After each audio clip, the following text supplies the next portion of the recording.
인사를 드렸기 때문에 생략을 하고요. 이렇게 구원 간증을 이렇게 들을 수 있어서 참 마음에 기쁨이 이렇게 듭니다. 더 시간이 있으면 많이 하시면 더 좋았을 텐데 바삐 하신 것 같아요. 이렇게 와 보니까 전라북도 형제님하고 자매님도 계셔서 더 반갑더라고요. 보니까 그렇습니다. 이제 고린도전서 1장 9절에 그런 말씀이 있잖아요. 너희를 불러 네 아들 예수 그리스도 우리 주와 더불어 교제하게 하시는 하나님은 미쁘시도다. 저희를 하나님 은혜로 부르셔서 우리 주님으로 말미암아 예수 그리스도로 말미암아 이렇게 교제할 수 있어서 교제하게 하시는 하나님이 미쁘시다. 이런 마음이 참 들었습니다. 사실 저는 예수님 아니면은 여기 올 수도 없고 보지도 못하고 또 그런 자입니다. 사실은 설 수도 없는 자입니다. 저는 구원받기 전에요. 2사람 이상만 있는 곳에서는 얘기도 잘 못했어요. 사실. 그런데 이제 2주 전에 이영대님께로부터 전화를 받고 교제 부탁을 이렇게 받았을 때 예하고 대답을 했어요. 전화를 끊고 왜 아니오를 못하고 예를 했을까 이런 생각을 해봤어요. 그러니까 왜 그러냐면은 사실은 얼마 전에 한 달 전쯤에 다른 지역 교회로부터 교제 부탁을 받았었어요. 그런데 그때 거절을 2번이나 했거든요. 그러고 나니까 스스로 이제 평안이 없었어요.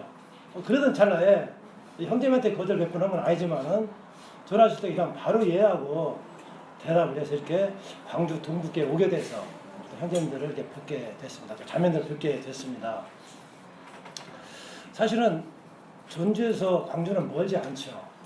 저는 아침에도 평소 주일날과 똑같은 8시에 출발을 해서 모침 2번 타고 제 아내도 같이 타고 예배당 모셔 내려드리고 그리고 출발해서 왔는데도요 아주 여유 있게 왔어요.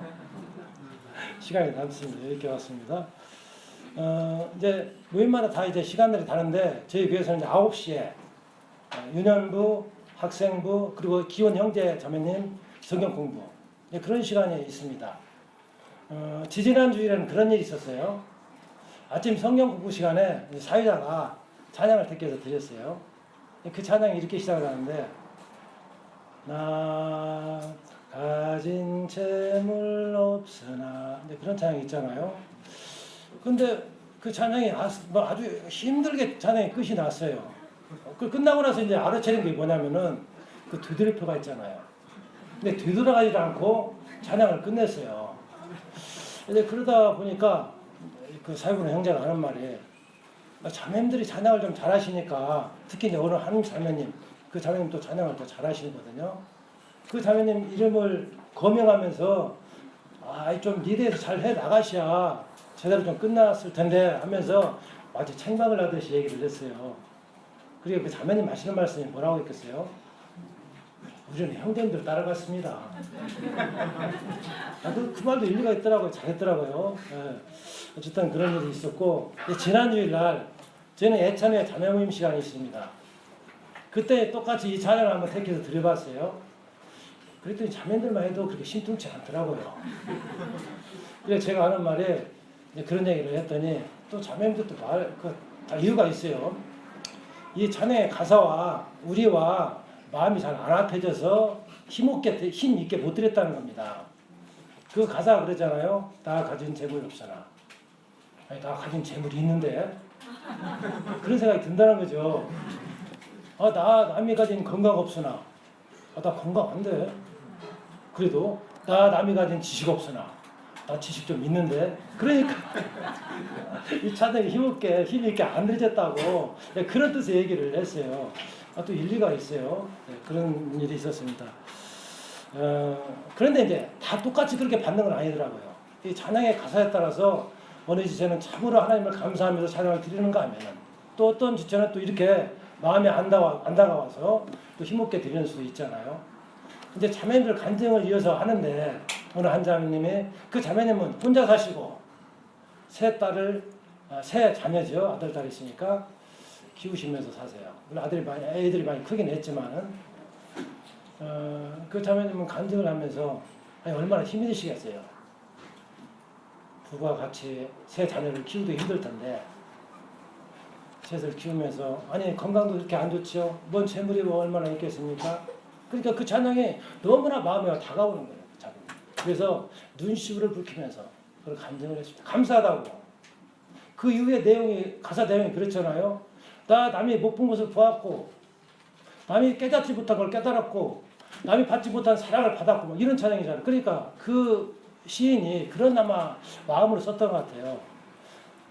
참 가진 거 없고 뭐 몸도 안 좋고 이제 그런데 우리 주님을 만났지 않은가 이런 생각이 들거든요. 그래서 그 기쁨을 하나님께 찬양하는 그 자매님 그 마음은 그 자매님의 마음은 그것이 너무나 많이 다가와서 그런 간증을 할 때에 제 마음 가운데도 감격이 되고 참 저도 뭉클한 마음으로 그 간증을 들었습니다. 그런 일이 있었고요. 제가 원래 말을 잘 못하는데도 바쁘면 말이 빨라지거든요. 저희 형제자매님들은 좀 들으니까 잘 들으시는데 광주에서는 좀 조금 말 억양도 틀리고 그래서 이해하시고 잘 좀 들어주십시오. 사실 저희가 말씀 전하는 은사도 이렇게 아니거든요. 저를 이렇게 불러주신 것은 저를 격려해 주시기 위한 거라고 생각이 들어요. 그래서 감사가 되고요. 저는 오늘 이 간증을 이제 할 것입니다. 먼저 이제 구원 간증, 뭐 결혼 간증, 뭐 자녀 교육한 간증, 그리고 또 이제 전주 서북교회로 모이게 된 간증, 그리고 예배당 지은 간증 엄청 많죠. 그럼 최대한 간략간략하게 그렇잖아요. 굵고 짧게 있잖아요. 그렇게 이제 할까 생각을 합니다. 특히 이제 구원 간증은 그것도 꽤 긴데 아까 그 와서 구원 간증을 하셨기 때문에 주님이 또 그건 좀 짧게 하라고 그렇게 허락하시는 것 같은 생각이 또 들어집니다. 그래서요. 근데 이제 한 가지 제가 염려가 되는 게 뭐 글쎄 염려할 거 없는데도 불구하고 조심스러운 게 있어요. 이 간증이다 보니까 혹시 저희 자랑이 되거나 뭐 교회 자랑이 되거나 그럴 것 같아서 조심스럽습니다. 그러나 우리 광주 동북계 형제자매들은 마음이 넓으시고 예심이 많으시고 다 걸러서 생각하시고 그러실 줄 믿고 제가 이렇게 말씀을 드리겠습니다. 먼저 예레미야서 10장입니다. 예레미야서 10장입니다. 23절입니다.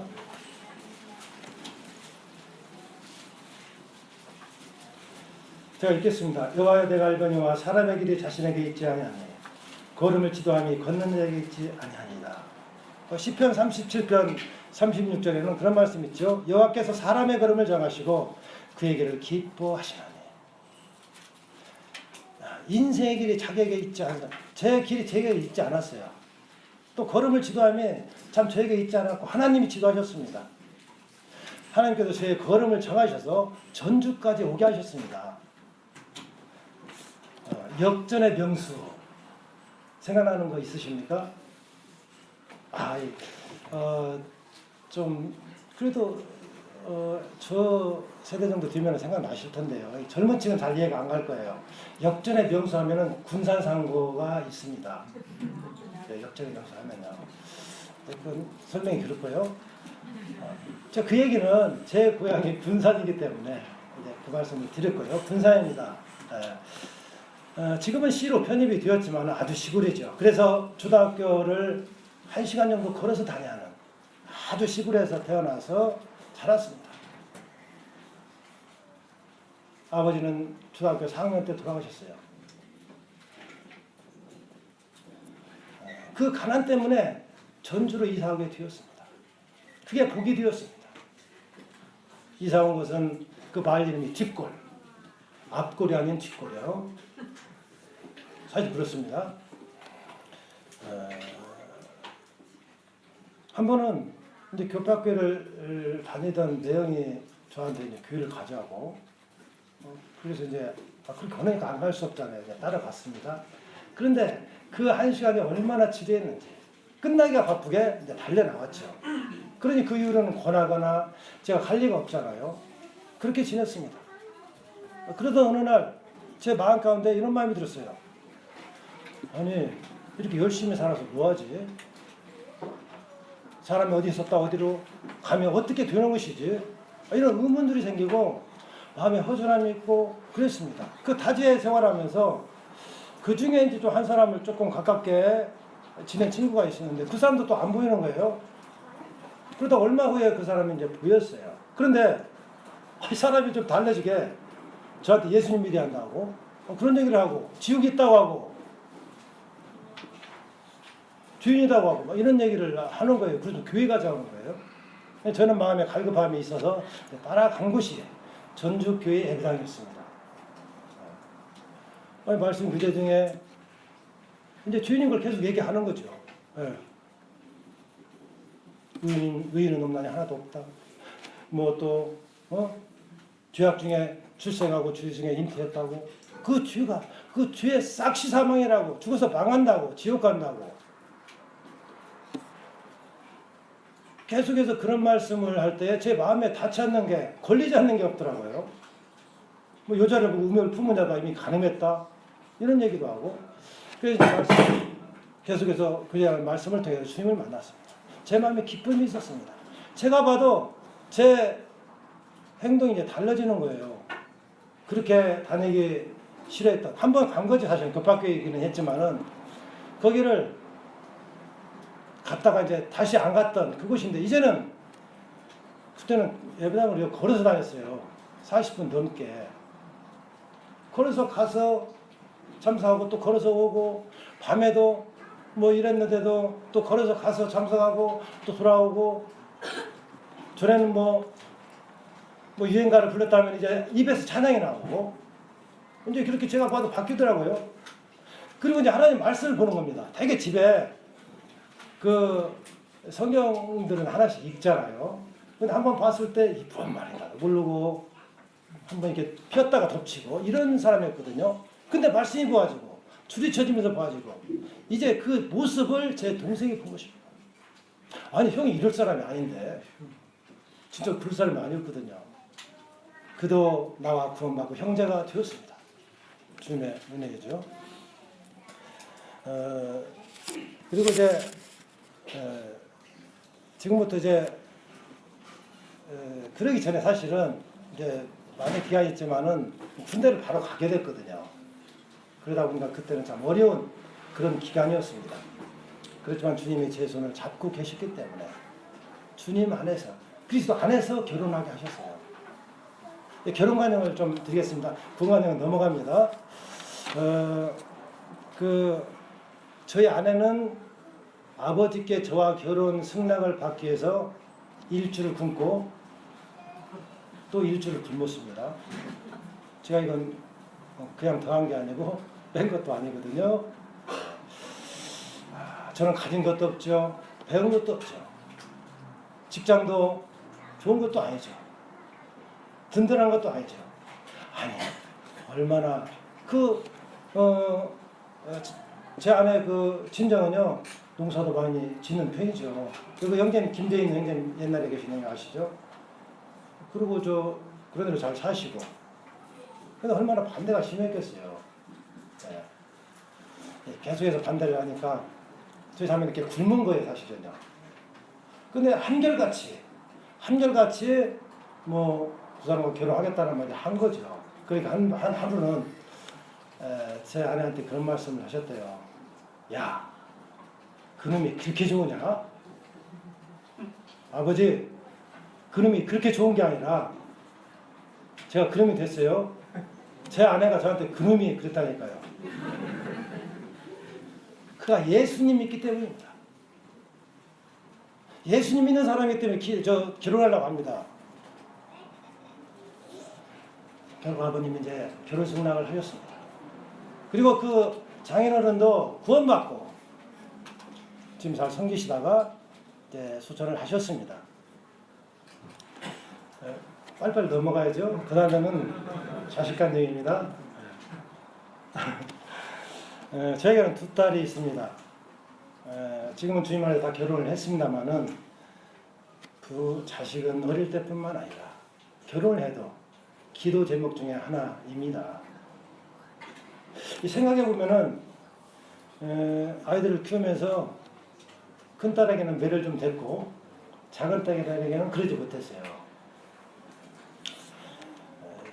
상하게 때리는 것이 악을 없이 한다고 매는 사람 속 마음에 깊이 들어간다고 그 말씀도 그때 많이 봐가지고 그렇게 했습니다. 제 큰딸이 최종적으로 맞은 때가 수능 끝난 바로 다음이었어요. 오래 때렸죠. 그 잘못한 게 있어도 눈에 거스려도 고3이라 좀 예민한가 보다 하고 참아줬거든요. 그런데 이제 한 번은 내 엄마와 대화를 해요. 그런데 그 대화 중에 제 아내가 쫄쫄 매는 거예요.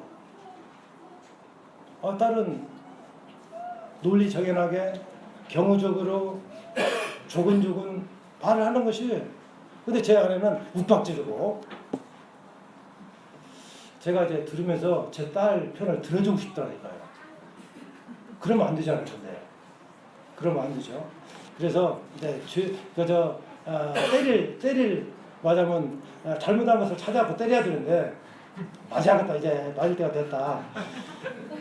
잘못을 찾으려니까 이거 별로 잘못된 게 없어요. 상당히 맞는 것이 많아갖고. 그래서 찾은 것은 이제 뭘 찾았냐면은 태도가 안 좋다 하면서 이제 이런 얘기를 했어요. 어느 유능한 청년이 큰 회사에 합격을 했다가 최종적으로 불합격이 됐는데 왜 떨어진지 아냐? 태도가 안 좋아갖고. 바로 네가 태도가 안 좋다. 이 말이 상당히 일리가 있지만은 엄마한테 그런 태도를 가지면 안 되잖아. 그렇게 얘기를 하면서 이제 짧은 반바지 입고 와라. 짧은 반바지. 여자이니까 팬티만 입히기는 그렇잖아요. 그래서 이제 그러면서 허벅다리, 종아리 가지고 허벅다리를 멍들게 때렸습니다. 많이 싫어하는 자매님 계시네. 그러니까 아빠 언제까지 맞아요? 시집 갈 때까지. 근데 그대로 때리지도 않고 때릴 일도 솔직히 없었습니다. 그렇게 되었고요.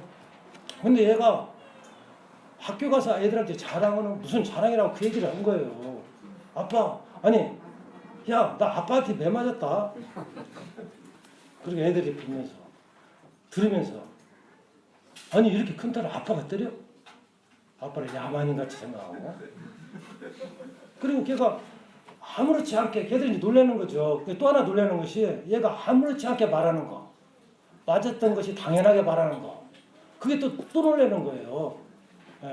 그랬다는 얘기를 들었습니다. 어쨌든 그 효과가 있었는지는 몰라도 큰딸에 대해서는 별 신경을 안 쓰고 살아왔습니다. 그리고 이제 대학을 합격한 후에 이제 제 아내와 이런 제가 그렇게 여유롭지 않은 사람이기 때문에 학비를 한번 계산을 해봤어요.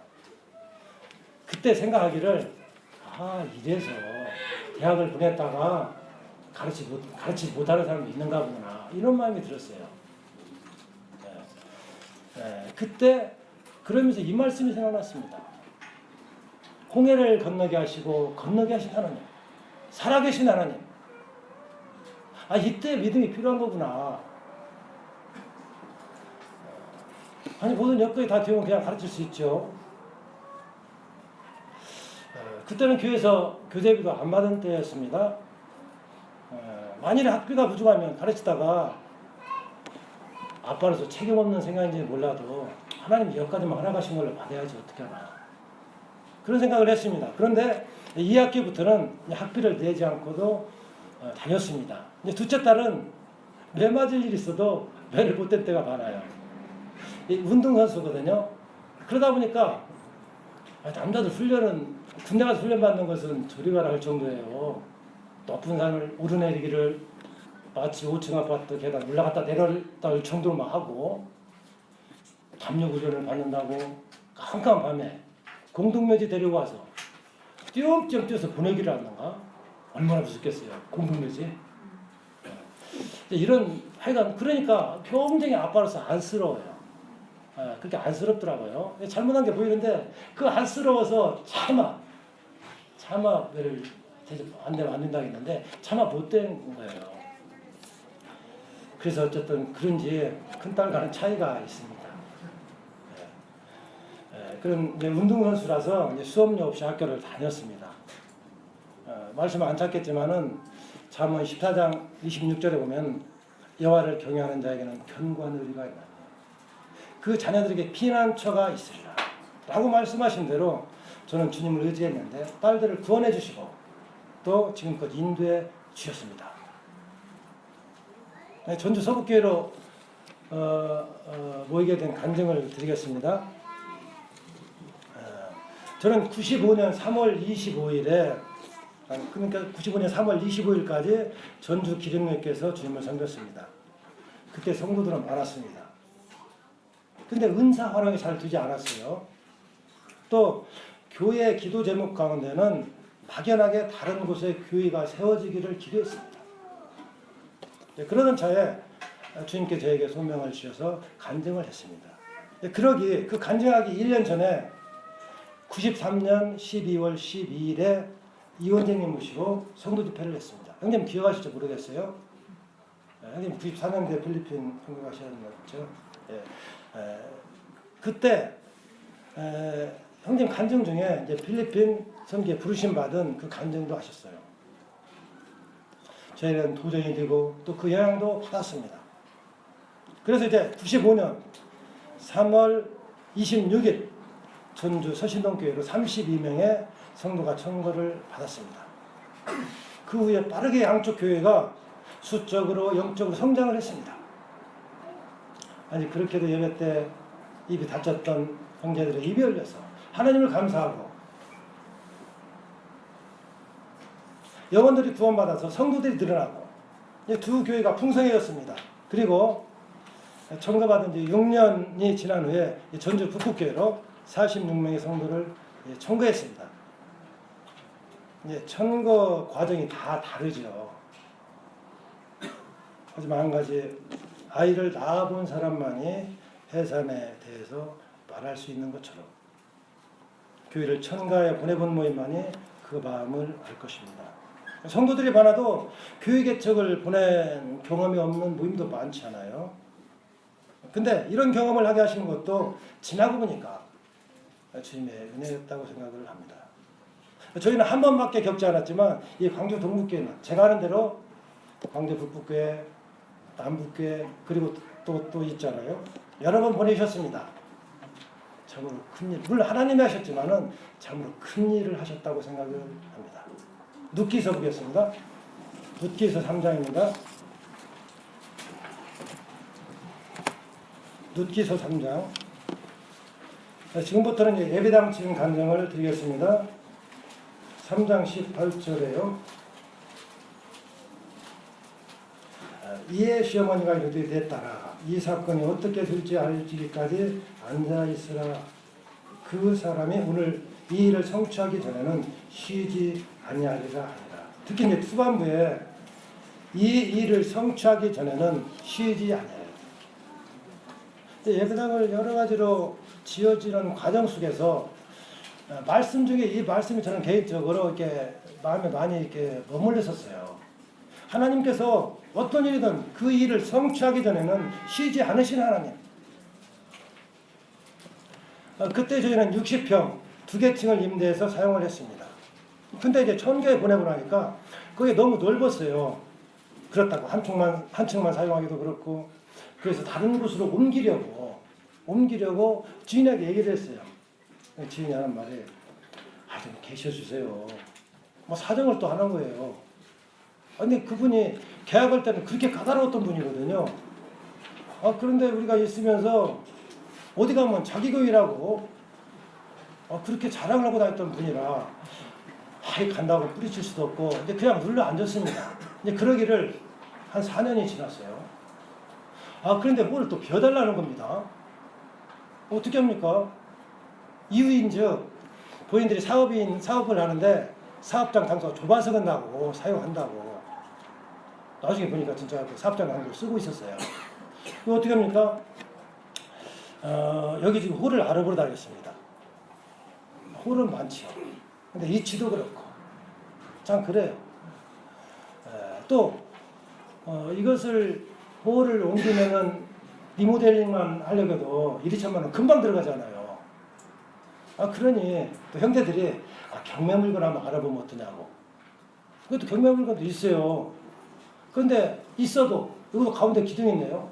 가운데 기둥이 있다거나 좁거나 주차장이 또 좁거나 여건이 안 맞아요. 그리고 쉽게 살 수 있는 것도 아니잖아요. 경매물건은. 절차가 또 복잡하지 않습니까? 그러니까 형제들이 땅을 좀 알아보자고. 땅도 있습니다. 왜 땅이 없습니까? 그런데 값이 싸면 멀고, 안 그래요? 값싼 게 가까운 데 있어요. 가까우면 값이 비싸고, 땅값이. 이제 기도했습니다. 그리고 하루는 기도하고, 아침에 기도하고 땅을 이제 알아보러 나갔어요. 그때 소개받은 땅이 현재 예배당 자리입니다. 근데 그 자리를 보고 형제들이 다 좋아하는 거예요. 불편하면 그것도 어렵지 않습니까? 그래서 그 땅을 한 평당 120만 원에 계약을 하려고 하는데 그 땅 주인이 또 무척 서운해하는 겁니다. 아니 이 땅이 전에 180만 원까지 갈 때도 안 팔았는데 지금 120만 원에 팔다니. 그래서 계약을 왔으면 계약서를 써야 되는데 쓸까 말까 참 난감하지 않아요? 기도하면서 사장님 개인이 사는 것도 아니고 이 땅은 개인이 사는 것도 아니고 교회가 사서 사용하려고 합니다. 그러니까 하나님도 복이 드시지 않겠어요? 복이 될 것이면 어쨌든 이빠른 말 같지만은 어쨌든 얘기를 했어요. 그랬더니 그분의 마음에 정하시고 계약을 했습니다. 지금은 땅값이 오르잖아요. 한 300만 원 이 정도 가는 이제 그 상황입니다. 그리고 저희 예배당의 그 위치가 이제 예배당 구할 때도 위치가 좋은가 안 좋은가 이것을 볼 때에 성도들이 지금 현재 있던 홀과 차이가 났을 때 멀어질 수도 있고 차편이 안 좋아질 수도 있고 근데 그러잖아요. 그래서 기도했는데 다행히 그 여건이 바뀌었어도 속은 모르죠. 속은 안 좋아도 말 안 하는지 모르지만은 그걸로 불편해하는 지체가 아무도 없었습니다. 참 감사한 일이죠. 그렇게 이제 지났습니다. 이제 예배당 땅을 구했죠. 땅을 구했으니까 그 다음에는 뭐 해야죠? 예배당을 지어야죠. 예배당 지으려고 땅을 구했으니까. 그런데 이제 그때 생각에는 창고처럼만 지어도 좋을 것 같더라고요. 아니 새 살고 왔다 갔다 하고 한번 옮기면 또 리모델링이 돈 들어가고 내 건물 그냥 창고처럼만 딱 지어가지고 예배드리면 되지 이런 생각을 했어요. 그래서 1층으로 짓까? 아니면 1층 반으로 짓까? 아니면 2층으로 짓까? 아니면 1층만 딱 짓고 나서 나중에 2층으로 증축을 할까? 의견이 분분했습니다. 저는 이왕 시작하는데 2층 해야 할 것 같습니다 하고 한마디 하고 그냥 기다렸어요. 사실요. 예배당 지을 때 제대로 지하거든요. 돈이 더 들어도. 때로 어떤 지역교회 보면은 어떻습니까? 아니 형편이 얼마나 어려우면 그랬겠어요 또. 어떻게 짓다 보니까 지어놨어요. 그러니까 비 오면 물이 새가지고 곰팡이 하나 피어나고 그걸 고쳐도 또 비가 새고 아니면 또 다른데 하자가 나고 그래서 힘은 힘대로 들고 돈은 돈대로 들어가잖아요. 물론 그런 사정이 있긴 하죠. 그래서 근데 다행히 2층으로 짓기로 결정을 했습니다. 그 다음에 뭘 해야 합니까? 네? 뭐가 필요합니까? 너무 잘 아셔요. 그 다음에는 이제 연부를 하기로 했습니다. 저희 교회는요, 부자가 없습니다. 큰 부자가 없어요. 100만 원, 200만 원, 300만 원, 500만 원, 1000만 원, 2000만 원 연부가 되기 시작했어요. 한 번에는 재정집사들이 주일 예찬이 끝나더라까지 그 끝나는 까지 안 보여요. 왜 그런가 했더니 누가 건축연부로 돼지 저금통을 갖다 놔가지고 사실입니다. 지금 돼지 저금통에 조금을 잘 안 넣는가 봐요. 은행에다 직접 넣지. 돼지 저금통을 갖다 놔가지고 그것을 헤아리려니 10원짜리 100원짜리 얼마나 시간이 걸리겠어요. 그래 늦게 내려온 거예요. 아마 어느 학생이 드린 것 같아요. 되게 학생들 그걸 보이잖아요. 이제 그걸 보면서 감동이 됐어요. 성도들이 이렇게 참여하고 있구나. 돈이 많아서 많이 드린 그런 지체들도 있었겠지만 이 학생도 참여하고 있구나. 로마서 8장 28절에 하나님을 사랑하는 자 곧 그 뜻대로 부르심을 입은 자들에게는 모든 것이 합력하여 선을 이루나이다. 감사가 됐습니다. 저희 예배당은 조리식 건물입니다. 참 그때 보면 별로 보잘것은 없어요. 기초와 애치민 세우는 것과 그리고 이제 판넬과 또 뭐 전기 공사나 이런 것들은 이제 맡겨서 했고 나머지는 거의 다 성제 자매들 손으로 했어요. 그래서 토요일 날, 주일 날 오후에 먼지를 무릅쓰고 그 일 안 해본 형제들 이런 사람들도 먼지를 무릅쓰고 이제 일을 했습니다. 수고를 했습니다. 평일에는 형제님들은 어디 가야 돼요? 돈 벌러 가야죠. 쉽게 얘기해서 돈 벌러 가야니까 이제 자매님들이 나와서 일도 하고 밥도 해주고 간식도 챙겨주고 이런 일들을 했습니다. 참 얼마나 힘들어요. 육체적으로 힘들죠. 여러 가지 힘들죠. 그렇지만 지금 예배당 된 지가 10년이 넘었거든요. 막 10년 넘어가는데 한결같이 하는 말은 그때 일할 수 있어서 봉사할 수 있어서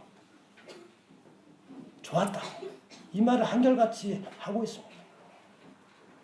그게 힘들어도 기쁘더라고요. 힘들게 일해도 기쁜 거예요. 그리고 이제 간혹 지역교회 중에 예배당을 건축하면서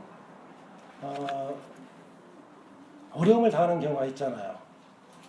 뭐 반대해서 길을 막거나 아니면 민을 넣어가지고 막 그 창을 못 오게 하거나 그런 소식을 들었던 차라 기도했어요. 주님, 저희는 그런 일이 있으면 감당하기가 어려울 것 같습니다. 기도하면서 주변 정리도 잘하고 그리고 도로도 깨끗이 청소하고 그렇게 했습니다. 그래서 그런지 어쨌든 전혀 반대가 없고 오히려 선물을 받았어요. 저희 예배당 앞에는 음식점, 우측에는 주택, 좌측에도 음식점. 근데 좌측에 있는 음식점 사장님이 허른 저를 불러요. 이분이 뭐라고 왜 또 부르시나. 네, 어쩌든 갔습니다. 장보러 데리고 가더니 큰 산데레가 있었어요. 그때 가격이 한 50만 원 상당 되는 거였거든요. 그걸 가져가라는 거예요. 우리 보고. 괜찮습니다. 그냥 생각해 주시면 감사합니다 하고 그냥 왔죠.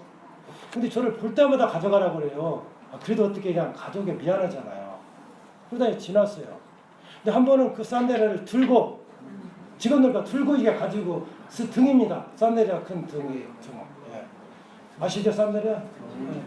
등, 전등. 예. 전등. 제 발음이 안 좋아서 그랬나요? 상길라. 이거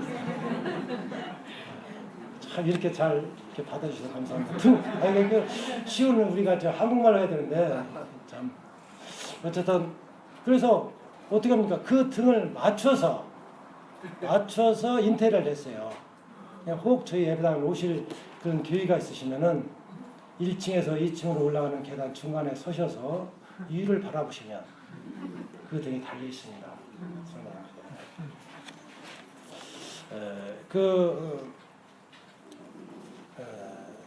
건축비는 이제 땅값을 포함해서 한 3억 5천 정도 이렇게 들어갔어요.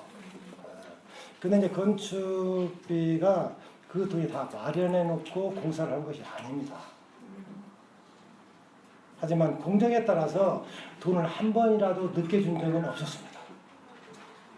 그 일을 완고하게 하신 주님께 감사를 드립니다. 딱 3개월 만에 준공을 했거든요. 저희는 작은 예배당이에요. 1층에 57평, 2층도 57평. 그리고 몇 년 후에 9평을 증축했어요. 1층에다가 거기 학생부 실로 사용하고 있습니다. 그 일을 완고하게 하신 주님께 감사를 드립니다. 저는 광주 동북교회가 예배당 기공식했다는 얘기를 이렇게 들으면서 참 기뻤습니다. 그간 광주 동북교회가 예배당이 없었는데 하나님이 이렇게 인도해 가시는구나 하는 생각이 들었고요. 저희들이 믿음의 여정 가운데 하나님이 기뻐하시는 일, 이 선한 일에 동참할 수 있는 것이 복이거든요. 이 세상은 지나가잖아요. 이 세상도 저격도 지나가되 하나님의 뜻을 행하는 이는 영원히 거하느니라. 힘이 줄 수 있고 여러 가지로 기도할 것이 많이 있을 수 있지만 이런 일을 여정 가운데 나그네 여정 가운데 우리에게 닥치고 함께 할 수 있다는 것은 정말 주님 앞에 복입니다. 지나고 보니까 제가 복이더라고요. 그때 성도들 믿음도 더 좋아진 것 같아요. 믿음이 좋다 안 좋다 하기도 그렇긴 하지만요. 네. 그래서 하나님이 시작하게 하셨으니 하나님이 마치게 하실 것입니다. 일을 행하시는 여호와, 그것을 만들어 성취하는 여호와를 저희들이 믿지 않습니까? 저희들은 하나님 그 예배당을 짓고 입당식을 이제 했습니다. 뭐 차이들이 있지만은 그때 하나님께 이런 고백을 했습니다. 역대상 29장 14절인데요. 시간 관계상 안 찾겠습니다. 제가 읽겠습니다. 나와 내 백성이 무엇이기에 이처럼 즐거운 마음으로 들림이 있었나이까. 모든 것이 주께로 말미암아 싸우니 우리가 주의 손에서 받은 것으로 주께 드렸을 뿐입니다. 여기 다윗의 고백과 같이 우리가 드려도 모든 것이 주께로 받은 것을 드리는 것이지 우리에게 무엇이 있겠습니까? 모든 것을 하나님이 이루셨습니다. 이루어 주신 것에 대해서 감사를 드립니다. 네, 간증을 이만 마치겠습니다. 잠언 3장입니다. 사실 뭐 간증은 저의 간증이기 때문에 이렇게 하면서도 일면 부담이 되고 양해를 구하는데 하나님 말씀 제 마음 가운데 이렇게 기쁨이 되고 머무르는 그런 말씀이 마음 가운데 다가왔거든요. 잠언 3장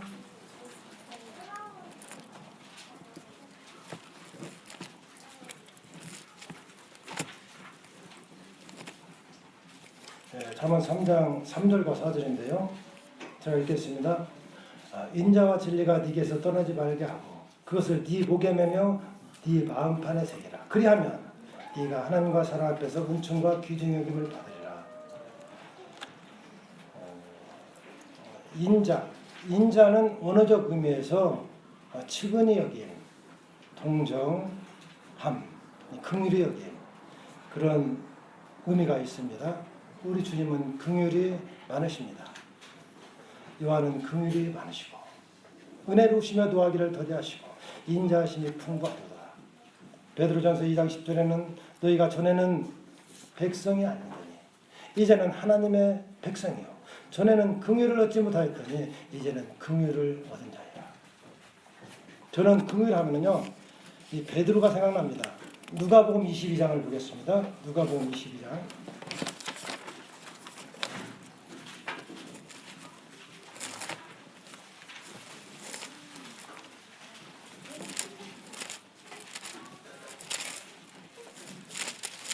누가복음 22장입니다.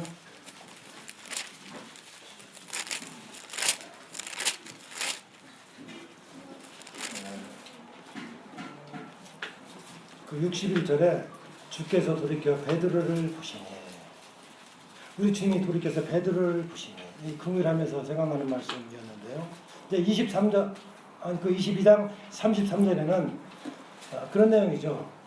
주님이 말하시는데 그 베드로가 주여 내가 함께 오게도 죽는데도 가기를 각오하였다고 각오한 그런 표현을 하죠. 34절에는 그렇게 말씀을 하십니다. 네가 다굴기 전에 나를 3번 모른다고 부인할 것이다. 그리고 이제 그 이후에 주님이 겟세마네 동산에서 붙잡히시고 또 베드로가 주님이 말씀하신 대로 3번 모른다고 이제 부인하는 모습이 나옵니다. 그때 주께서 돌이켜 베드로를 보시니 그게 바로 동정의 눈길이 아니었을까요? 오늘 그 예배 때도 참 감사가 되었던 것이 히브리 4장이었죠. 우리 주님은 우리의 약함을 동정하는 분이 아니시고 그렇습니다. 그래서 베드로 전서 2장 10절에 너희가 전에는 긍휼을 얻지 못하더니 이제는 긍휼을 얻은 자니라 그렇게 말씀을 한 것이 이 베드로는 주님의 그런 동정심과 긍휼하심을 받은 마음에서 이런 말씀을 더 썼지 않나 생각이 들어지고요. 더 감동이 옵니다. 다른 부분보다. 자치 않겠지만 요한복음 21장에는 우리 주님이 부활하셨고 베드로에게 나타나셨습니다. 3절부터 쭉 보면은 그리고 5절에 얘들아 너에게 고기가 있느냐 얘들아 우리 주님의 사랑의 음성이 아니겠습니까? 베드로를 그렇게 부르셨습니다. 주님은 사랑의 눈빛으로 돌이켜보시고 사랑의 음성으로 베드로를 부르셨습니다. 베드로는 주님의 그 눈빛과 음성을 잊지 못했을 것입니다. 잠언 3장 3절로 다시 돌아가겠습니다. 인자와 진리가 네게서 떠나지 말게 하고, 진리가 하는 일, 이제 인자와 진리가 네게서 떠나지 말게 하고 있는데, 진리가 하는 일들이 많죠. 사람이 주님을 알려줄 뿐만 아니라 죄의 삭시 심판이고 그 심판을 피할 수 없다고 선포하는 것이고, 또 주님이 죽으심과 부활하심 이런 것들을 드러내는 것이고요. 그래서 사도 바울은 사도행전에 그런 말씀을 했거든요.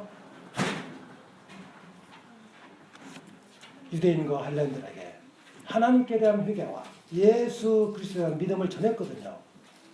그래서 진리가 하는 일들이 그렇고 그런 것들을 말씀하고 있다고 봐집니다. 인자와 진리가 네게서 떠나지 말게 하고, 저희들에게 중요한 것은 주님의 인자와 진리로 옷 입는 것이라고 생각이 들어져요. 이런 말이 있습니다. 인자와 진리를 옷 입지 않은 채 집을 나서지 말라. 인자와 진리로 옷 입지 않은 채 집을 나서지 말라. 우리는 옷을 입지 않은 채로 집을 나서지 않습니다. 여기 다 형제님들 옷 입고 나오셨잖아요. 저는 오늘 아침에도 머리를 감고 드라이를 하고 이 와이셔츠도 새로 좀 입고 넥타이도 베고 양복을 입고 집을 나왔습니다. 그러나 저에게 더 중요한 것은 주님의 인자와 진리로 옷 입는 것입니다. 물론 옷이 필요하죠. 저도 이렇게 그래도 깔끔하게 입어야 맞잖아요. 근데 더 중요한 것이 인자와 진리로 옷 입는 것이라고 생각이 들어집니다. 오직 주 예수 그리스도로 옷 입고 말씀하시죠. 그래서 인자와 진리를 내게서 떠나지 말게 하고 그것을 내 목에 매며 내 마음판에 새기라. 그렇게 말씀을 하십니다. 그래서 우리 목에다 인자를 매고 마음판에다 진리를 새기라고 말씀을 하십니다. 넥타이를 베는 게 나쁘지 않죠. 자매님들 목걸이 할 수도 있죠. 목걸이 하시는 분 안 계신가요? 계시네요. 할 수 있죠. 그런데 더 중요한 것은 인자하심을 목에다 메고 마음판에 새기라고 지금 말씀을 하십니다. 장신구를 목에 걸치듯이 인자와 진리를 자기 생활에 장식하라고 말씀을 하시는 거죠. 장신구 이렇게 우리가 목에 걸치는 거잖아요. 근데 인자와 진리를 자기 생활에 장식하라는 의미입니다. 왜? 그것은 하나님 앞에서 값진 것이기 때문에 그렇습니다. 하나님 앞에서 값진 거. 지금은 옷이 비싼 옷도 많은가 봐요. 뭐 1,000만 원 가까운 돈 옷도 있는가 봐요. 그렇다 할지라도 아무리 값진 옷이라 할지라도 그것은 잠깐입니다. 그러나 숨은 사람은 영원한 것입니다. 보이는 것은 잠깐이고 보이지 않는 것은 영원합니다. 4절 잠언 3장 4절입니다. 그리하면 네가 하나님과 사람 앞에서 은총과 귀중히 여김을 받으리라. 이 두 가지 곧 인자와 진리가 마음에 머물 때는 하나님과 사람 앞에서 은총과 귀중히 여김을 받는다고 말씀을 하십니다.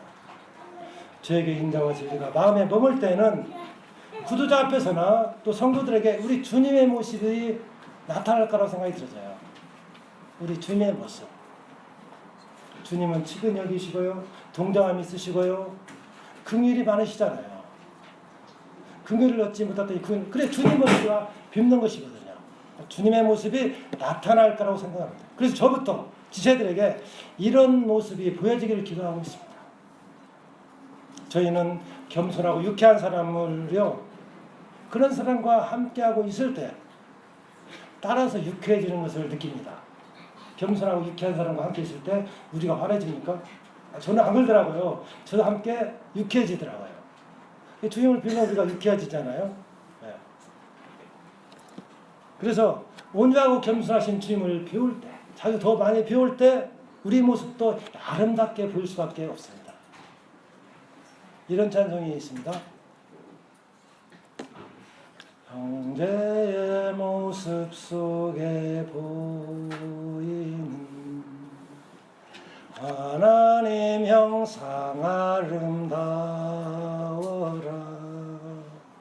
존귀한 주의 자녀 됐으니 사랑하며 섬기리. 자매의 모습 속에 보이는 하나님 형상 아름다워라. 존귀한 주의 자녀 됐으니 사랑하며 섬기리. 형제의 모습 속에 보이는 하나님 형상 아름다워라. 제가 어쨌든 형제의 모습을 많이 지금 배우고 있거든요. 참 아름답습니다. 아름답게 보입니다. 아니 뿐만 아니라 다른 어느 교회를 가도 처음 만난 형제 자매날지라도 참 아름답잖아요. 그렇게 겸손하시고 배려하시고 세상은 그러지 못하거든요. 참 아름다운 것이 많습니다. 그러잖아요. 산도 아름답고 하나님 만드신 게 아름다운 게 많아요. 뭐 바다도 아름다운 바다가 있고요. 또 아름답게 표현하는 그런 것들이 얼마나 많습니까? 그러나 이 찬송가의 가사처럼 형제의 모습 속에 보이는 하나님 형상 아름다워라. 이게 가장 아름답지 않나 생각을 합니다. 인자와 진리가 네게서 떠나지 말게 하고 그것을 네 목에 매며 네 마음판에 새기라. 그리하면 네가 하나님과 사람 앞에서 은총과 귀중히 여김을 받으리라. 저를 포함해서요. 우리 형제자매들 하나님과 사람 앞에서 은총과 귀중함을 다 받기를 원하시잖아요. 그 답이 바로 앞에 3절에 있더라고요. 하나님 말씀은 그렇게 어려운 게 아니고 말씀의 답이 앞에가 있고 뒤에가 있더라니까요. 다 같이 그 말씀을 좀 읽고 마치겠습니다. 다음은 그 3장 3절과 4절입니다.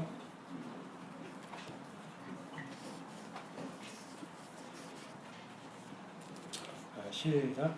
인자와 진리가 내게서 떠나지 그것을 내 목에 매며 내 마음 안에 새기라. 그리하면 내가 하나님과 사람 앞에서 은총과 귀중히 여김을 받으리라. 잠시 기도하겠습니다. 아버지 하나님, 저희들이 늘 주님의 인자심을 따라 살 수 있도록 인도해 주옵소서. 우리 주님의 사랑의 눈빛과 동정의 눈빛을 믿음으로 보면서 살기를 원합니다. 오늘 제 발길을 인도해 주셔서 귀한 형제 자매들을 붙게 하시고 예수 그리스도로 말미암아 교제할 수 있게 해주심에 감사를 드립니다. 혹 제 자랑이 있으면 덮어주시고 주님만의 높임을 받으시옵소서. 아버지 하나님, 동북교회를 지금까지 사용해 주신 것을 보면서 감사가 되고 저에게 모범이 되었습니다. 특별히 지금 예배당을 공사 중에 있다고 들었습니다.